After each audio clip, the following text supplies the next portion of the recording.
Hello, my name is Tom Houston. I'm a partner in the Ottawa office of Dentons, which is a global law firm. Firstly, I'd like to congratulate John Reid and his team at CATA for all the tremendous work they do advocating the interests of the innovation economy in Canada. I've been pleased to be part of this exercise over the last number of years.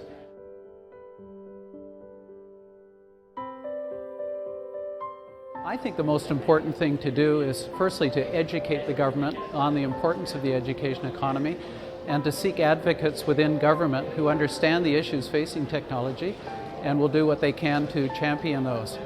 My particular area of practice is in the financing of technology companies from startups through to IPOs. Over the course of that, we identify legislative impediments to fundraising for these companies. What we try to do, and we do identify those impediments, which are primarily legislatively based, is we try to convince government that there should be a change to reduce or eliminate impediments to companies succeeding through raising money. Now, one example of an exercise we did a few years ago was Section 116, which is a section of the Income Tax Act, which provided that withholding tax was applicable on the sale of shares of Canadian companies by U.S. and other foreign VCs. This was creating a real problem. U.S. VCs didn't want to have to go through it anymore and were either avoiding investing in Canadian companies, or they chose to put in place a very expensive workaround through an elaborate offshore structures, which meant that the companies would lose the benefit of the shreds. So, over a long period of time, and this is the problem, it can't happen immediately, a number of people advocated the issue to government.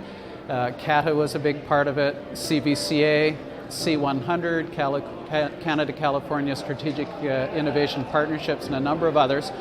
It was clear that the bureaucracy didn't want to make the change, whereas the late Jim Flaherty, as finance minister, did see the need for the change and was very supportive. So after about 10 years of knocking our heads against the wall, the change was made, and that was made in 2010. And since that time, we've noticed a significant increase in the amount of funding that's coming from U.S. VCs, and it's, to me, been a real success.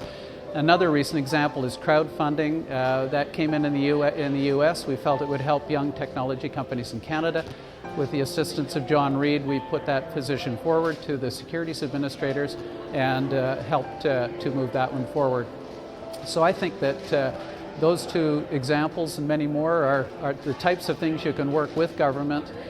Private sector ultimately has to be the one to succeed, but the government can certainly help and can help by removing impediments to fundraising. Thanks very much.